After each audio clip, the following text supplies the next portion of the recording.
Bonjour à tous ceux qui sont là ce matin. Et nous continuons notre thème sur Soyons et vivons l'Église en 2021. Amen. Donc aujourd'hui encore, nous sommes là et nous sommes une communauté de personnes qui ont plié le genou devant le Seigneur Jésus, qui sont engagées à accomplir pleinement la volonté et la mission de Dieu dans le monde. Donc, l'Église, vous savez que c'est un ensemble, c'est un groupe, une communauté des hommes, des femmes. C'est un thème qui était utilisé pour des réunions on va dire, d'assemblée générale et qui, par la suite, donc, a pris tout son sens en tant que communauté chrétienne où ce sont des hommes et des femmes qui sont ordinaires, des gens comme vous, moi, donc c'est-à-dire nous, qui nous retrouvons avec un même engagement envers Dieu, mais aussi un engagement les uns envers les autres. Jésus nous a donné ce mandat d'aller et de faire de tous les peuples des disciples, de les baptiser au nom du Père, du Fils, du Saint-Esprit, et aussi de leur apprendre les commandements que nous avons reçus de lui. Et Jésus est avec nous tous les jours jusqu'à la fin du monde. Vous savez que cette semaine, il y avait un jeudi, c'était férié parce qu'on se rappelle l'Ascension, hein. C'est un jour qui est décidé comme ça. Jésus, avant de monter au ciel, il a réuni ses disciples, il leur a dit, voilà, vous recevrez une puissance, le Saint-Esprit viendra sur vous et vous serez mes témoins à Jérusalem, dans toute la Judée, la Samarie et jusqu'aux extrémités de la terre. Ensuite, ils ont reçu, donc ils étaient tous ensemble, ils ont attendu tous ensemble ce moment et il nous est dit que en acte 2 au verset 1, que le jour de la Pentecôte, ils étaient tous ensemble dans un même lieu. Et avant même qu'on aille plus loin, dans Romains 15, au verset 4, il nous est dit que tout a été écrit d'avance pour notre instruction afin que par la persévérance et le réconfort que donnent les Écritures, nous possédions l'espérance.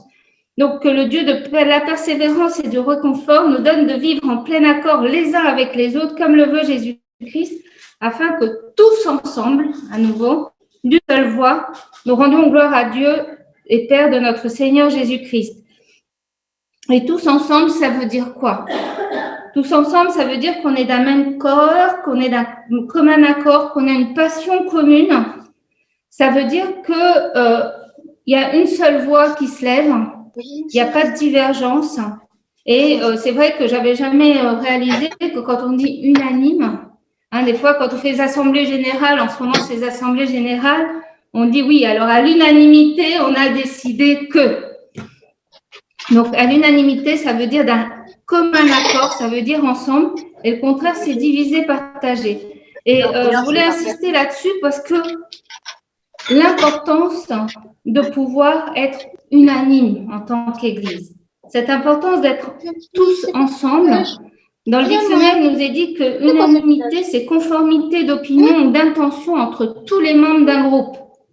Accord, consensus, c'est-à-dire qu'il n'y en a pas un seul qui pour illustrer ça, avant d'entrer donc dans le thème que j'ai sur mon cœur ce matin, Marie-Ange va nous montrer une petite vidéo.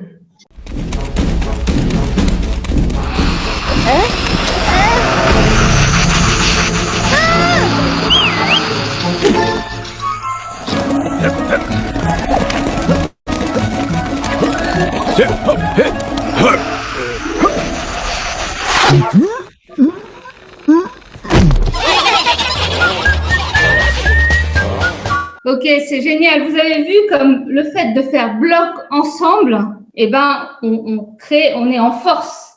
Hein. Vous avez vu comment cette petite fourmi, avec toutes ces autres, quand elles se sont réunies ensemble, voilà, elles ont fait face à l'obstacle qui était là et elles sont passées au travers de ce danger qui était devant eux. Et les commencements de l'Église, c'est cette puissance qui arrive et que reçoivent les disciples, mais c'est aussi donc un mouvement qui se crée dans la ville. C'est la dernière fois que j'étais là, on en avait parlé du fait que la nouvelle se répandait. De plus en plus, il y avait des chrétiens qui rejoignaient l'Église, des disciples, des personnes qui suivaient Jésus. Et en acte 8, au verset 1, c'est facile à se souvenir, hein, c'est Jésus parle à acte 1, 8, mais en acte 8 et au verset 1, Il nous est dit que Saül avait approuvé le meurtre d'Étienne, qui est le premier martyr de l'Église. Il y eut ce jour-là une grande persécution contre l'Église de Jérusalem et tous, excepté les apôtres, se dispersèrent dans les contrées de la Judée et de la Samarie. En fait, on se retrouve dans un contexte où l'Église dérange, où le fait qu'il y ait des hommes et des femmes qui sont en train de bouleverser le monde et qu'ils deviennent de plus en plus nombreux, comme ces petites fourmis qui se rassemblent et qui peuvent arrêter l'ennemi, ça commence à déranger et à tel point que l'Église est persécutée. Et c'est dans ce contexte-là que nous allons ce matin donc regarder dans nos Bibles. Alors, si vous les avez, je ne sais pas si Marie-Ange a eu le temps, mais si vous les avez, je vous demande de prendre vos Bibles dans Acte 12 et nous allons suivre donc cette histoire de Acte 12 ce matin. Merci Marie-Ange. À cette époque-là, le roi Hérode se mit à maltraiter les membres de l'Église et il fit mourir par l'épée Jacques, le frère de Jean. Quand il vit que cela plaisait aux Juifs, il fit encore arrêter Pierre. C'était pendant la fête des pains sans levain. Hérode c'est Hérode Agrippa, hein, c'est celui qui est le neveu d'Hérode le Grand. Et quand il prend pouvoir à Rome, il voulait être avant tout à Rome, à Jérusalem, hein, oui, à Rome aussi, puisque c'était le même empire. Il est celui qui voulait avant tout être populaire. Hein, c'est important d'être populaire, d'avoir le plus de likes sur Facebook, d'être celui qui a le plus de notoriété, celui qui a le plus de followers sur Twitter ou sur Instagram. C'est très important. Et donc, Hérode, lui, c'était son objectif, avoir le plus de followers et surtout parmi les Juifs. Donc, il s'est rendu compte que quand ils ont tué, sa notoriété, elle montait. Il avait plus de likes. Et il s'est dit, je vais faire en sorte d'en avoir plus. C'est pas qu'il était convaincu hein, que les chrétiens étaient représentaient quelque chose de négatif, mais ça plaisait au peuple juif, aux juifs religieux qui étaient là. Et par conséquent, ils ont arrêté l'apôtre Pierre.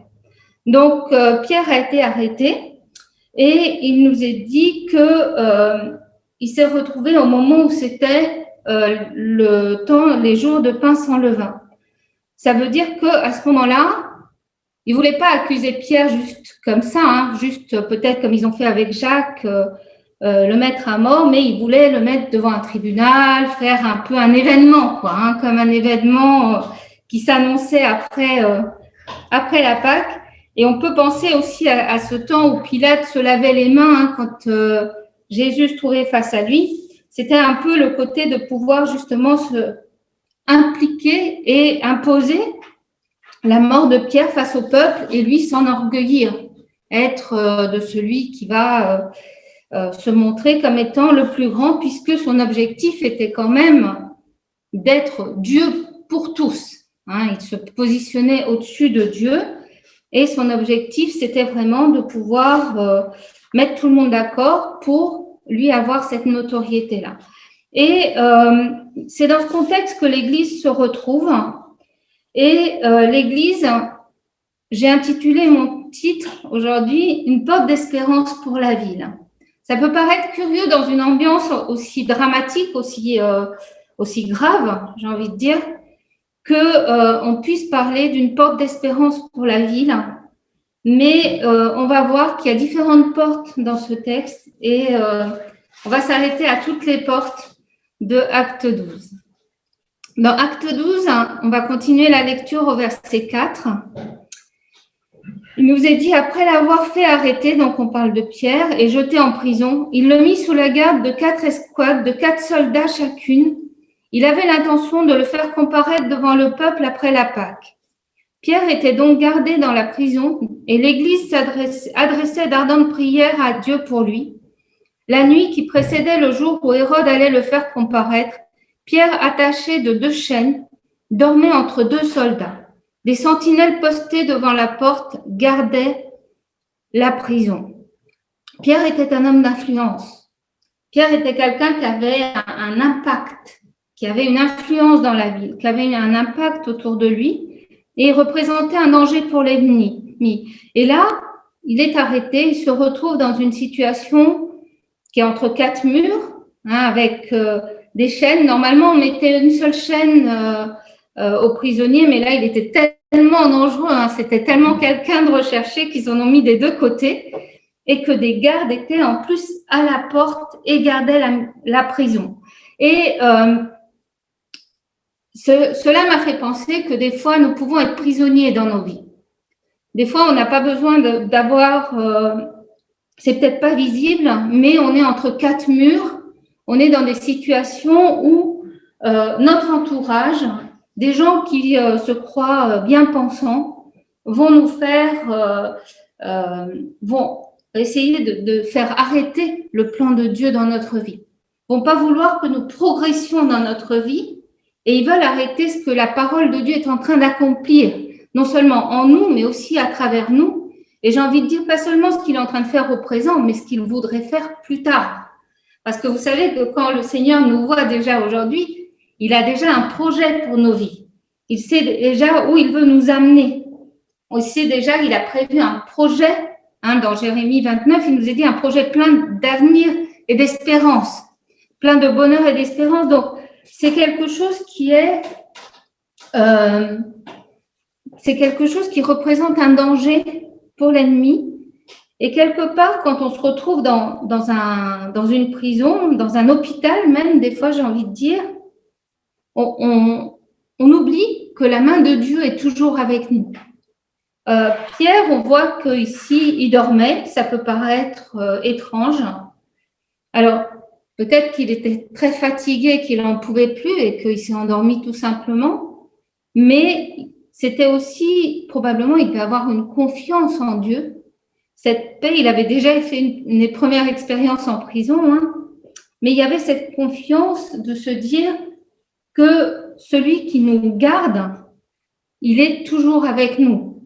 Que si je regarde dans des moments de détresse, je lève les yeux, c'est dans le psaume 121, il dit « Si je lève les yeux vers les montagnes, d'où me vient le secours ?» Il savait que le secours lui venait de l'Éternel et c'est aussi ce qui nous est aujourd'hui notre avantage, ce qui est notre privilège, c'est de savoir que notre secours nous vient de l'Éternel. Quand on connaît le Seigneur, on a cette possibilité, on a cette grâce de se dire tout est entre les mains de Dieu. Tout à l'heure, on a chanté, Seigneur, prends ma vie. Notre vie, elle est entre ses mains. Et Pierre dira dans 1 Pierre 5, au verset 7, il dit « Déchargez-vous sur lui de tous vos soucis, car lui-même prend soin de vous. Soyez sobre, restez vigilants, votre adversaire, le diable, rôde comme un lion rugissant, cherchant qui dévorer. » Donc, Pierre en a fait l'expérience. « Résistez-lui avec une foi inébranlable, sachant que les mêmes souffrances sont imposées à vos sœurs et frères dans le monde. Le Dieu de toute grâce vous a appelés en Jésus-Christ à sa gloire éternelle. Après que vous aurez souffert un peu de temps, il vous rétablira lui-même, vous affermira, vous fortifiera, vous l'espérance, elle est pour nous aujourd'hui. Le Seigneur, par sa grâce, nous fortifie, il nous affermit, il nous rend inébranlables. Et dans une situation comme celle-là, ça peut paraître complètement contradictoire, mais se soumettre à Dieu va faire fuir le diable loin de nous, comme dira Jacques. Et en regardant ce passage, je me suis posé la question, nous, on a ce privilège en tant qu'Église. L'Église le savait puisqu'il nous est dit qu'elle priait ardemment pour Pierre. C'était un des leurs. Il priait ardemment pour celui qu'il savait. Il est dit que il priait pour lui. Donc, il priait ardemment pour lui. Et l'Église avait cette ferveur, j'ai envie de dire. Cette ferveur de ne pas laisser tomber. Il croyait dans cette puissance que le Seigneur amenait une délivrance. Et je me suis posé la question, combien de gens connaissons-nous autour de nous qui sont emprisonnés? Est-ce que vous en connaissez? La prison, c'est pas uniquement être dans un endroit à une adresse donnée, dans quatre murs, mais c'est aussi être prisonnier dans sa vie. Ici, rue Berzélus, il y a pas mal de prisonniers. Dans nos familles, il y a des prisonniers. Autour de nous, il y a des prisonniers. Dans vos collègues de travail.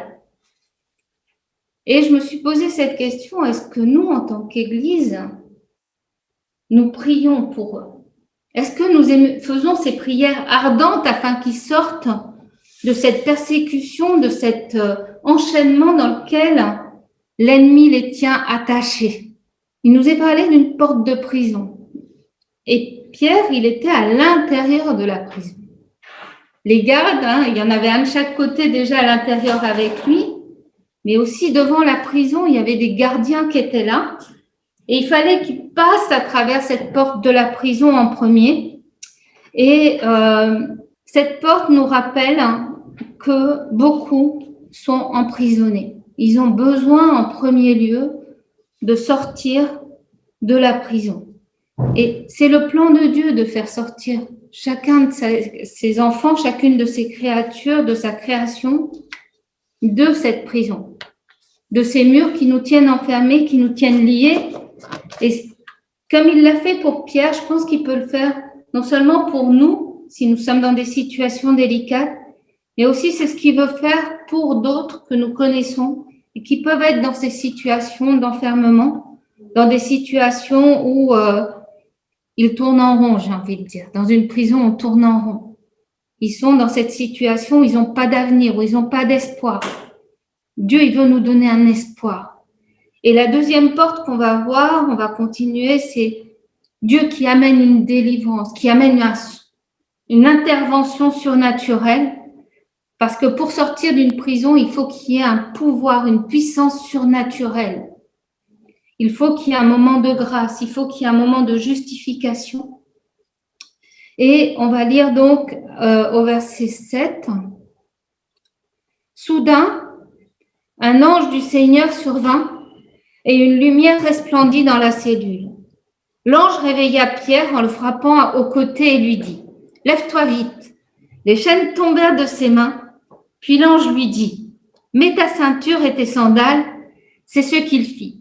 L'ange lui dit encore « Mets ton manteau et suis-moi. » Pierre sortit et le suivit sans savoir ce que l'ange faisait, que ce que l'ange faisait était réel.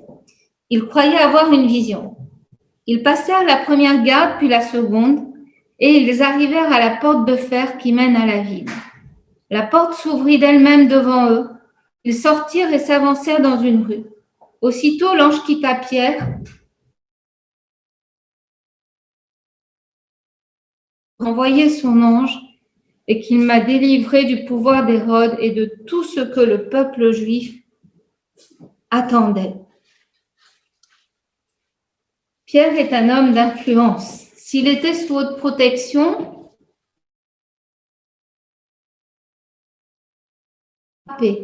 frappé par un ange. Et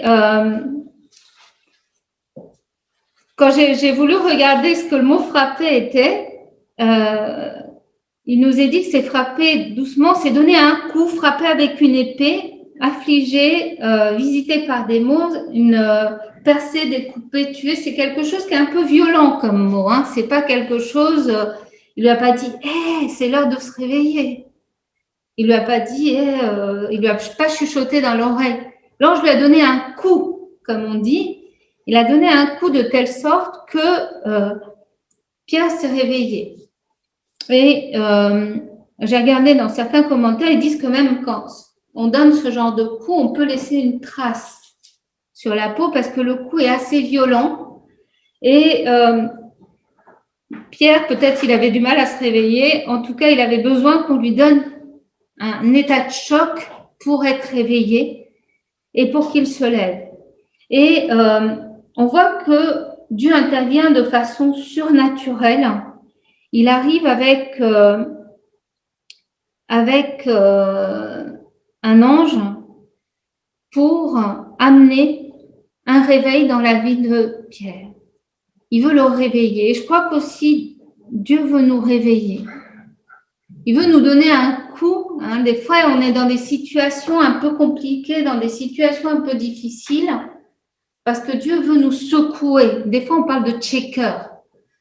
Moi, je crois qu'il y a des situations, des fois, on peut se retrouver comme secoué parce que Dieu veut nous amener plus loin. Il veut qu'on se lève.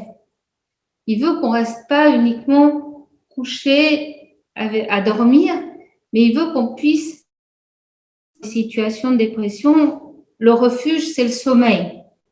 On nous dit qu'on se réfugie dans le sommeil. On veut toujours dormir. Parce que tant qu'on dort, on est conscient de rien. Et c'est pas mal de dormir. Hein. Vous avez eu du mal à vous lever ce matin? Ouais. Il y en a qui disent oui, ici, je ne sais pas chez vous, si vous avez eu du mal à vous lever ou pas. C'est vrai qu'il y a le trajet pour venir jusqu'ici, donc on s'est peut-être levé plus tôt que vous.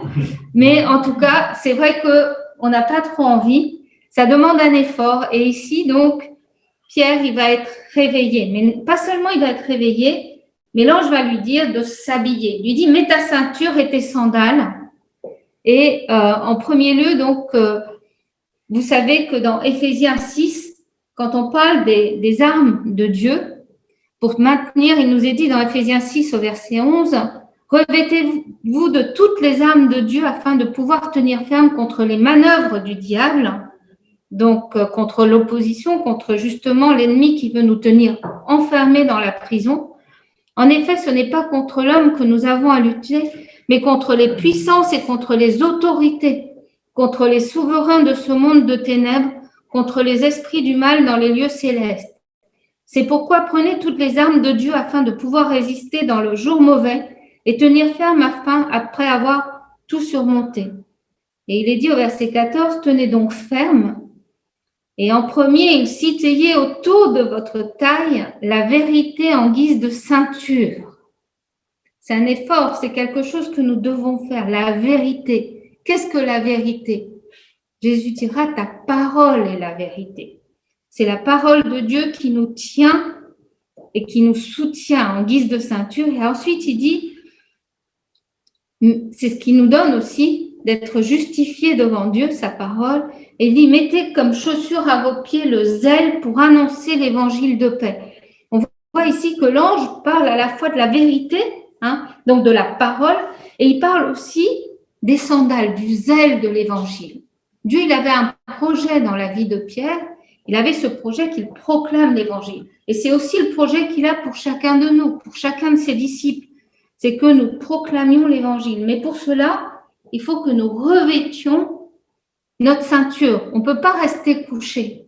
On doit s'habiller. On doit revêtir les armes qui vont nous amener à nous lever et à aller. Et il nous est dit que c'est ce que Pierre fait. Et ensuite, il met son manteau. Et le manteau, c'est souvent cette image du sacrifice de Christ qui nous couvre, qui va nous amener la couverture du sang de Jésus sur nous, cette protection surnaturelle qu'il déverse sur nous et qui fait de nous ses enfants. Et on voit que quand Pierre se met en marche, il a l'impression, il ne se rend même pas compte qu'il est en marche. Alors peut-être que ce matin, déjà, tu as passé la première étape, tu es sorti de la prison et tu te retrouves là, le Seigneur est en train d'opérer un miracle dans ta vie, mais tu ne te rends pas compte que tu es en marche.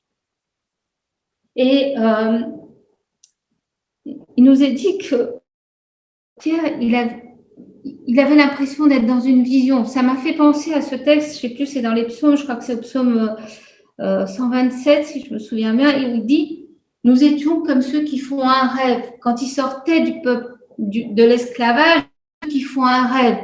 Là, il était un peu comme celui qui fait un rêve. Il n'a pas réalisé ce qui se passait jusqu'au moment où il s'est trouvé, où il a passé à travers la porte de fer qui mène à la ville. La porte de fer qui mène à la ville, c'était une porte qui était avec un lourd verrou. C'était une porte qui était fermée, on ne pouvait pas l'ouvrir. Il paraît qu'il fallait plusieurs hommes même pour glisser le verrou afin que la porte, elle s'ouvre. Et ce n'était pas quelque chose qui pouvait s'ouvrir comme ça, genre, allez, on y va, on pousse. Mais ici, il nous est dit qu'au moment où ils sont passés, la porte, elle s'est ouverte devant eux. Et ils sortirent, ils avancèrent dans une rue. Et ça fait penser aussi à ce texte. Hein. Il nous est dit dans Apocalypse 3, quand Dieu demande à Jean d'écrire à l'ange de l'église de Philadelphie, celui qui a la clé de David, celui qui ouvre, et personne ne pourra fermer, celui qui ferme, et personne ne pourra ouvrir. Est-ce qu'on est conscient que c'est Dieu qui ouvre et c'est Dieu qui ferme? Dieu, quand il ouvre, personne ne peut fermer. Dieu, il avait ouvert une porte dans la vie de Pierre et personne ne pouvait fermer cette porte. Hérode avait beau l'enfermer dans une prison, la porte, elle allait s'ouvrir parce que Dieu avait ouvert une porte. Et Dieu, il avait ouvert une porte dans la ville. Il avait ouvert une porte dans cette ville de Jérusalem. Et personne ne pouvait arrêter l'évangile. Personne ne pouvait arrêter l'église dans la ville de Jérusalem. Dieu veut nous donner la liberté. Il veut des hommes et des femmes libres. Et de façon surnaturelle, quand rien ne semble possible, il va opérer un miracle. Ici, on voit que Pierre se retrouve dans la ville libérée. Il n'a plus les chaînes, il a passé la première porte, il a passé la deuxième porte. Il se retrouve donc dans la ville. Il s'est sûrement rappelé encore de ces paroles de Jésus qui disent « C'est moi qui suis la porte. Si quelqu'un entre par moi, il sera sauvé. Il entrera et sortira et il trouvera de quoi se nourrir. » Pierre, il a pris conscience qu'il avait passé la porte de la ville. Et par moments, nous avons besoin aussi de réaliser que nous avons passé la première porte. Nous avons passé la porte de la prison, mais nous avons passé aussi cette porte, cette deuxième porte, cette porte où on a mis nos sandales, où on a mis nos chaussures, où on a mis notre ceinture de vérité, et que là, on a un rôle à jouer, on a quelque chose à faire. C'est vrai que des fois, on peut être pris dans nos histoires, dans nos affaires. On peut se positionner même en victime. Mais il ne faut pas oublier que Dieu nous invite, c'est dans Jérémie 29, à rechercher le bien-être de la ville. Il dit d'ailleurs à cette époque-là, à Israël qui est déporté, où je vous ai exilé et intercédé auprès de l'Éternel en sa faveur parce que votre propre bonheur, bien-être est lié au sien. Et on oublie qu'en fait, là où nous sommes, là où Dieu nous a conduits jusqu'à aujourd'hui, il a un projet qui est un projet de grande envergure. Pour toi, ce matin, Dieu a un projet de grande envergure. Il ne veut pas juste que tu restes dans tes pensées en te disant « c'est extraordinaire ce qui m'est arrivé. Cette délivrance que j'ai eue, elle est extraordinaire. » Mais pourquoi faire? Est-ce que Dieu nous amène à être délivrés juste pour rester sur place? Juste pour rester là, devant une porte qui s'est ouverte? Quand la porte s'est ouverte, Dieu nous amène à avoir une action personnelle. Et Pierre aurait pu rester là, se dire « Waouh, ça y est, c'est bon ». C'est sûr qu'il y avait cette terreur de la persécution qui pouvait venir encore. Mais des fois, on peut se reposer aussi sur des acquis. Et Pierre ne s'est pas reposé sur des acquis. Il savait que le Seigneur avait envoyé son ange pour le délivrer du pouvoir d'Hérode et de tout ce que le peuple juif attendait. Il pouvait se dire, bon, c'est sûr, je suis le plus fort. Parce que Dieu est avec moi. On l'a chanté tout à l'heure. Si Dieu est avec moi, qui sera contre moi? Mais ce n'est pas suffisant. Il avait une action personnelle à faire et il devait se mettre en marche. Il ne pouvait pas rester là au milieu. Et il nous est dit donc au verset 12, après avoir réfléchi, c'est entrer en lui-même, de se remettre en question, Pierre se dirigea vers la maison de Marie, la mère de Jean, surnommée Marc, où beaucoup de personnes étaient réunies et pour écouter. Elle reconnut la voix de Pierre et dans sa joie, au lieu d'ouvrir, elle courut annoncer que Pierre se tenait devant la porte. Ils lui dirent « Tu es folle !» Mais elle soutenait que c'était bien vrai. Ils dirent alors « C'est son ange !» Cependant, Pierre continua à frapper. Ils ouvrirent et furent stupéfaits de le voir. De la main, il leur fit signe de se taire et il leur raconta comment le Seigneur l'avait tiré de la prison. Il ajouta « Annoncez-le à Jacques et aux frères et sœurs. » Puis il sortit et s'en alla dans un autre endroit.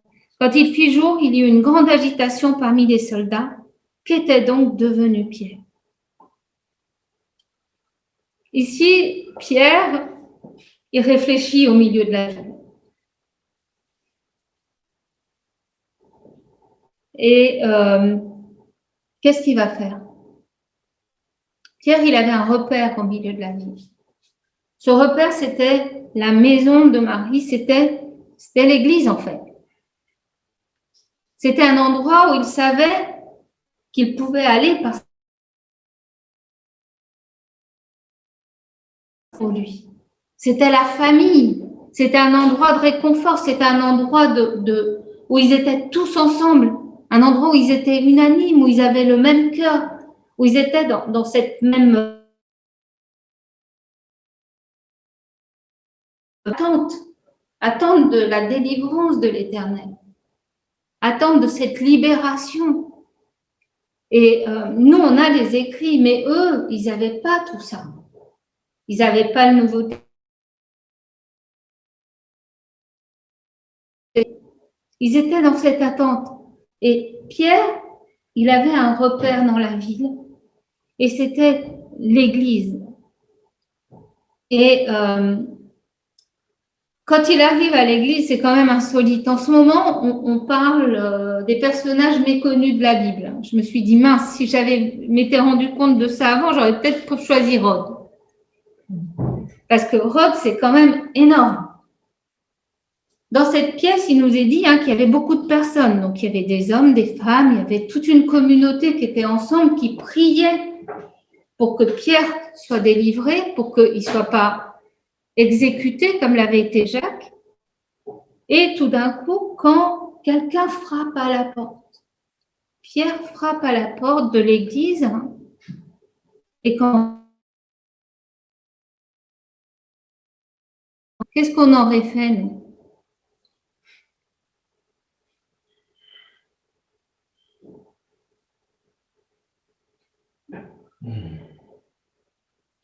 Moi, je ne sais pas ce que j'aurais fait.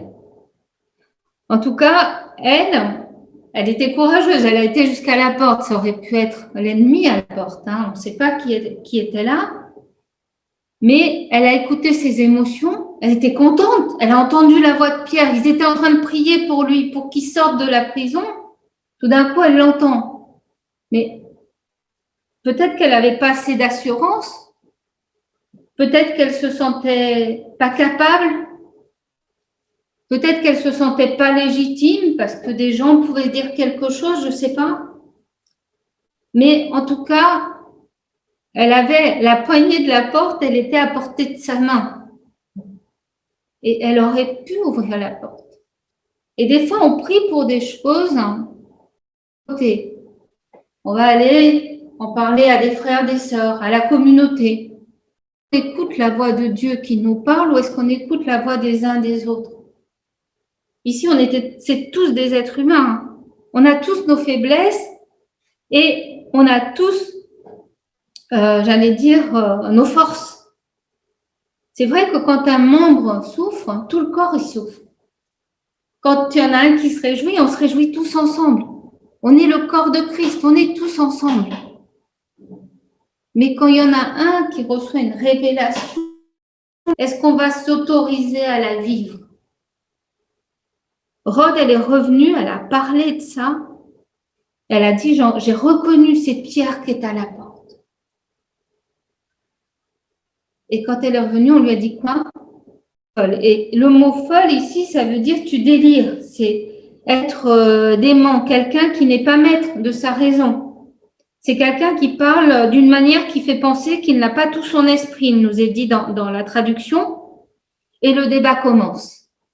Non, mais elle divague, c'est pas la réalité, c'est parce que c'est pas possible. Et en fait, est-ce que ça vous fait pas penser, quand Dieu amène une bénédiction, réjouissons-nous que la bénédiction est là. Réjouissons-nous de pouvoir vivre cette joie dont parle Jésus dans Jean 17, au verset 13. Il dit qu'ils aient en eux ma joie, une joie complète. Je leur ai donné ta parole et le monde les a détestés parce qu'ils ne sont pas du monde. Tout comme moi, je ne suis pas du monde. Je ne te demande pas de les retirer du monde, mais de les préserver du mal. Ils ne sont pas du monde, tout comme moi, je ne suis pas du monde. Consacre-les par ta vérité. Ta parole est la vérité. Tout comme tu m'as envoyé dans le monde, je les ai moi aussi envoyés dans le monde et je me consacre moi-même pour eux afin qu'eux aussi soient consacrés par la vérité. Ici, l'Église, pour moi, elle me pose un problème. Pourquoi ils n'ont pas cru la parole de Rod? Ils sont en train de prier pour un miracle. Et ça m'a rappelé un témoignage que j'ai entendu pour ceux qui connaissent Claude Oud. Il parle souvent de ce témoignage. Un jour, il est dans une pastorale. Vous savez, une pastorale, donc c'est des serviteurs de Dieu qui sont ensemble et qui sont en train de se réunir, bon, soit pour prier, pour discuter des sujets de l'Église, etc. Il fait froid, c'est au Canada, et arrive à la porte de l'Église une personne qui frappe à la porte. Elle frappe à la porte de l'Église, un peu comme Pierre a frappé ce jour-là. Elle frappe, la personne ouvre et on referme. Et elle refrappe de plus en plus. C'est une dame qui qu'elle a froid, elle est avec un enfant, elle est dans la rue, elle demande un café. Et à ce moment-là, donc les personnes qui sont là, qui gèrent le service, disent « On ne peut pas, on est une église. On ne peut pas vous donner un café. » Eux, ils sont en train de boire leur café tranquille. Hein. Mais ils disent « Non, on ne peut pas, c'est une église. » Et là, je me pose la question. Il y a un problème, dit Denis. Oui, il y a un problème. Mais des fois, la bénédiction, Dieu l'amène devant notre porte et on la reçoit, on ne la reçoit pas, on ne l'accueille pas. Nous sommes appelés à nous accueillir les uns les autres et Jésus, lui aussi, frappe à notre porte.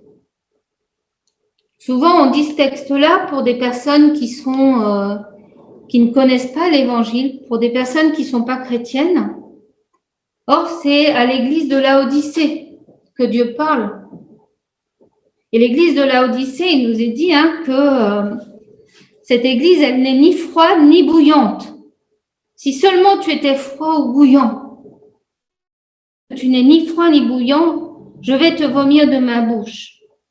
En effet, tu dis, je suis riche, je me suis enrichi et je n'ai besoin de rien. Et tu ne sais pas que tu es malheureux, misérable, pauvre, aveugle et nu. Et c'est à ce moment-là où il est dit un peu plus bas au verset 20, « Voici, je me tiens à la porte et je frappe. Si quelqu'un entend ma voix et ouvre la porte, j'entrerai chez lui, je souperai avec lui et lui avec moi. » Jésus, il est celui qui frappe à notre porte. L'Église, elle est un repère dans la ville.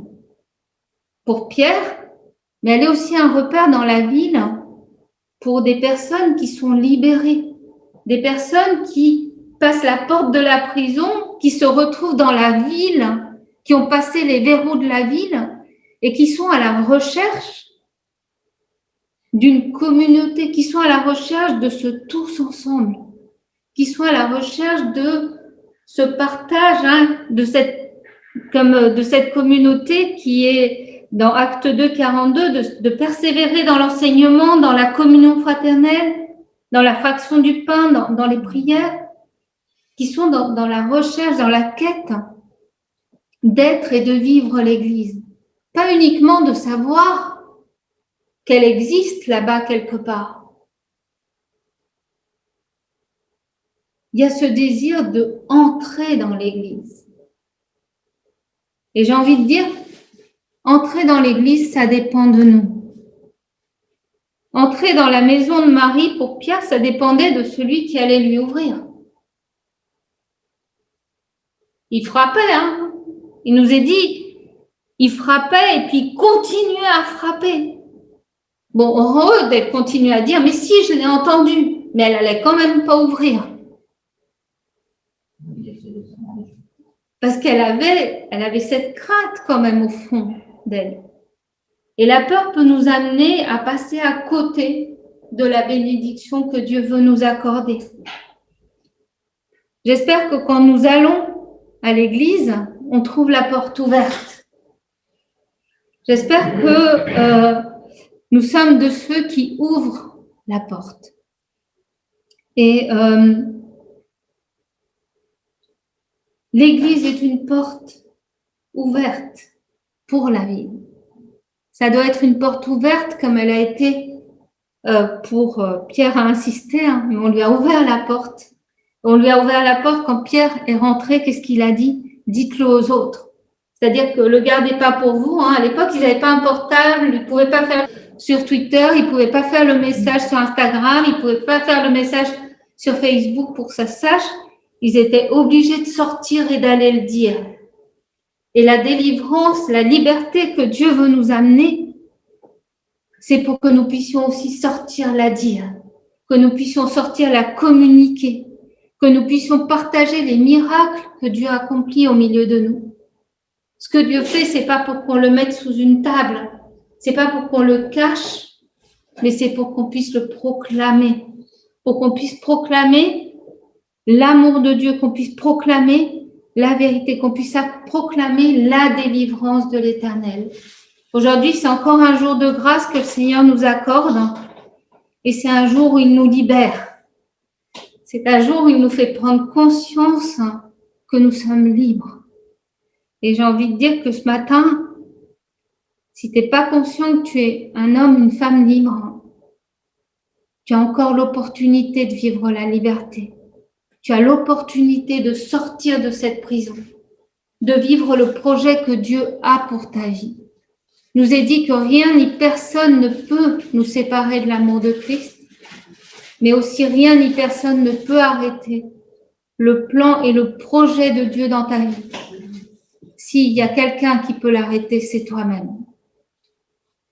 Et ma prière ce matin, c'est qu'aucun de nous ne puisse être de ceux qui arrêtent la bénédiction de Dieu dans notre propre vie, mais aussi dans la vie des autres. Que nous puissions être de ceux qui ouvrent leurs portes afin que Dieu puisse élargir notre champ, élargir notre vision et nous amener toujours plus loin, nous amener à vivre ce que Dieu a préparé pour chacun de nous. Je vais finir par le psaume 107 et au verset 15, il dit « Qu'il loue l'Éternel pour sa bonté et pour ses merveilles en faveur des fils de l'homme, car il a brisé les portes d'airain, il a rompu les verrous de fer. » Dieu a rompu, il a brisé les portes d'airain, il a rompu les verrous de fer. C'est une actualité aujourd'hui et c'est à nous d'ouvrir la porte pour que Jésus rentre. Qu'il rentre dans notre église, mais aussi que nous puissions l'emmener là où il veut que nous allions. Et je vais prier pour, je ne sais pas si ça parle à quelqu'un. En tout cas, je vais prier pour que Dieu puisse nous délivrer, nous libérer, faire de nous des hommes et des femmes libres. Amen. Seigneur, je te prie encore parce que c'est ta puissance qui nous transforme, c'est par ton esprit que tu nous amènes à vivre ta vie, à être des vrais instruments entre tes mains, à être de ceux qui ne sont pas dans la persécution, dans les chaînes, mais celui qui nous amène à être libérés. Je veux te remercier parce que tu veux faire tomber les chaînes, tu nous amènes non seulement hors des prisons, mais tu nous amènes aussi dans la ville, Seigneur, et je te prie pour que tu puisses nous donner, Seigneur, de vivre la liberté dans notre ville, Seigneur, dans notre ville de Paris, là où tu nous as placés. Merci aussi de l'accueil, les libérer, Seigneur, non seulement pour rester entre nous, mais pour pouvoir, Seigneur, proclamer au monde que tu nous libères. Seigneur, merci parce que tu es venu chercher ceux qui étaient captifs et tu les as libérés. Seigneur, en ton nom, je prie, sachant que tu es celui qui a un grand projet, Seigneur, pour notre ville ici, mais pour notre pays de France, Seigneur, pour l'Europe. Nous voulons te présenter toutes ces situations aujourd'hui. Et je te prie pour chacun qui ici peut se sentir dans une situation fermée où il ne sait pas comment faire. De la même façon que tu as libéré Pierre dans ce moment tragique, tu peux encore, Seigneur, tu es celui qui veut que ton nom soit loué et glorifié à travers nous et dans chacune de nos vies. Seigneur, je te prie pour que nous puissions, Seigneur, être un repère pour ceux qui ne te connaissent pas, que nous puissions être un repère pour ceux qui s'approchent de toi.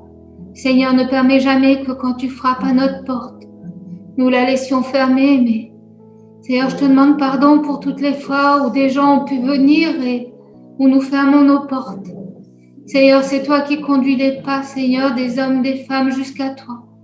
Seigneur, merci de nous donner, Seigneur, de réaliser que c'est une grâce que de pouvoir ouvrir la porte pour que la bénédiction, ta bénédiction, soit au milieu de nous. Que ton nom soit glorifié, Jésus.